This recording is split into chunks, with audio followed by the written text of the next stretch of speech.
अब जो हमारा टॉपिक है वो है मनरो सिस्टम और रायतवारी सिस्टम। मनरो सिस्टम और रायतवारी सिस्टम। पहले हमने इसमें पढ़ा परमानेंट सेटलमेंट का, फिर हमने पढ़ा इसमें महलवारी सेटलमेंट का। परमानेंट सेटलमेंट और महलवारी सेटलमेंट। परमानेंट सेटलमेंट में हमने देखा कि कैसे जो तालुकदार और राजा जो थे कैसे वो रेंट कलेक्ट करते थे, फिर वो कैसे रेवेन्यू देते थे कंपनीज को, और जो रेवेन्यू था रेंट थी वो फिक्स थी परमानेंटली, वो फिक्स थी परमानेंटली। फिर हमने देखा महलवारी सिस्टम में कैसे राजा और तालुकदार को हटाया गया, वहां पर विलेज हेडमैन्स को लगाया गया, वहां पर विलेज हेडमैन्स को लगाया गया किसके लिए? रेवेन्यूज और रेंट कलेक्ट करने के लिए। अब हमारा जो है वो है मनरो सिस्टम और रायतवारी सिस्टम। मनरो सिस्टम और रायतवारी सिस्टम। अब ये जो मनरो जो है ये इसीलिए लाया था थॉमस मनरो ने। रॉयत जो है, रॉयत हम बोलते हैं कल्टीवेटर को, कल्टीवेटर, रॉयत हम बोलते हैं कल्टीवेटर को। अब नया सिस्टम आया था जो जिसका नाम दिया गया था रायतवारी सिस्टम। नया सिस्टम डिवाइस हुआ था जिसका नाम था रायतवारी या रायतवार, रायतवार या रायतवारी सिस्टम। पहले जो था ये मनरो या रायतवारी सिस्टम, ये पहले स्मॉल स्केल में प्रैक्टिस किया गया। ये पहले कुछ एरियाज में प्रैक्टिस किया गया। किसने किया था? By Alexander read.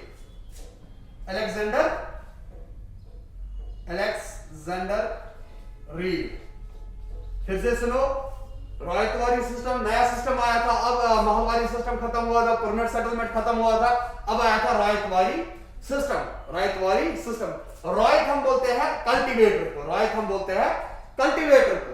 अब ये जो नया पहले रायतवारी सिस्टम था, मनरो सिस्टम जो था, मनरो इसका नाम इसलिए दिया गया क्योंकि ये फिर इसी ने फिर स्टार्ट किया था मनरो सिस्टम। पहले ये रायतवारी सिस्टम जो था कुछ एरियाज में प्रैक्टिस किया गया, पहले कुछ एरियाज में प्रैक्टिस किया गया। किसे किया? बाय अलेक्जेंडर रीड ने। फिर ये सब्सिक्वेंटली डेवलप हुआ। किसने किया? फिर ये डेवलप किया मनरो ने, थॉमस मनरो ने। फिर ये डेवलप किया किसने? थॉमस मनरो ने। फिर ये ग्रेजुअली एक्सटेंड हुआ पूरे साउथ इंडिया में। फिर ये ग्रेजुअली एक्सटेंड हुआ पूरे साउथ इंडिया में। कौन सा? रायतवारी सिस्टम। फिर से सुनो, रायतवारी सिस्टम पहले स्मॉल एरियाज कुछ एरियाज में प्रैक्टिस किया गया। किसने किया? बाय अलेक्जेंडर रीड ने। फिर ये जो कंसेप्ट था ये डेवलप हुआ। किसने किया? थॉमस मनरो ने। फिर सब्सिक्वेंटली डेवलप हुआ। किसने किया डेवलप? थॉमस मनरो ने। तो फिर क्या किया गया? फिर ये सब्सिक्वेंटली डेवलप हुआ पूरे साउथ इंडिया में। फिर ये जो सिस्टम था रायतवारी सिस्टम जो था ये पूरे साउथ इंडिया में फिर डेवलप हुआ था। अब रायतवारी सिस्टम जो है, ये जो सेटलमेंट था, ये जो सेटलमेंट था ये डायरेक्टली किया गया था कल्टीवेटर्स के साथ, इसलिए इसका नाम दिया गया था रायतवारी सिस्टम। रायत हम बोलते थे कल्टीवेटर को, और ये जो सिस्टम था ये किसने किया था? कंपनी ने। इसीलिए यहां पर हम बोलते हैं, यहां पर जो लिंक थी ये सेटलमेंट जो था ये डायरेक्टली किनके साथ था? कल्टीवेटर और कंपनी के बीच में, कंपनी और कल्टीवेटर के बीच में। कैसे? अब इनके जो फील्ड्स थे वो सेपरेटली सर्वे किए गए, केयरफुली और सेपरेटली सर्वे किए गए जब रेवेन्यू असेसमेंट बना रहे थे।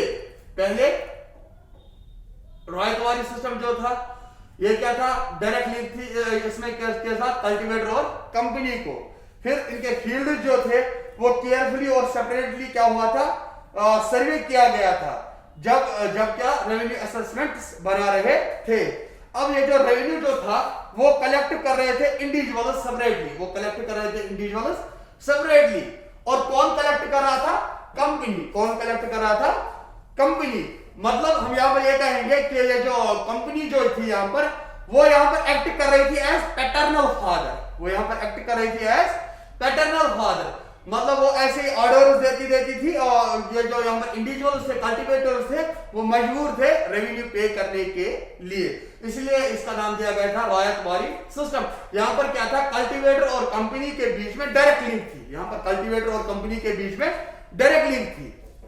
बाकी जो महलवारी सिस्टम था, परमानेंट सेटलमेंट था, वहां पर डायरेक्ट लिंक नहीं थी, वहां पर क्या थी? इनडायरेक्ट लिंक थी। वहां पर वो मिडिलमैन को रखते थे, राजा, तालुकदार, विलेज हेडमैन को रखते थे रेवेन्यू कलेक्ट करने के लिए, रेंट कलेक्ट करने के लिए। यहां पर क्या था, यहां पर कल्टीवेटर और कंपनी के बीच में डायरेक्ट लिंक थी, यहां पर कंपनी और कल्टीवेटर के बीच में डायरेक्ट लिंक थी। बाकी हम अगले टॉपिक में पढ़ेंगे, क्या क्या होगा अगला टॉपिक वो हम अगले क्लास में पढ़ेंगे।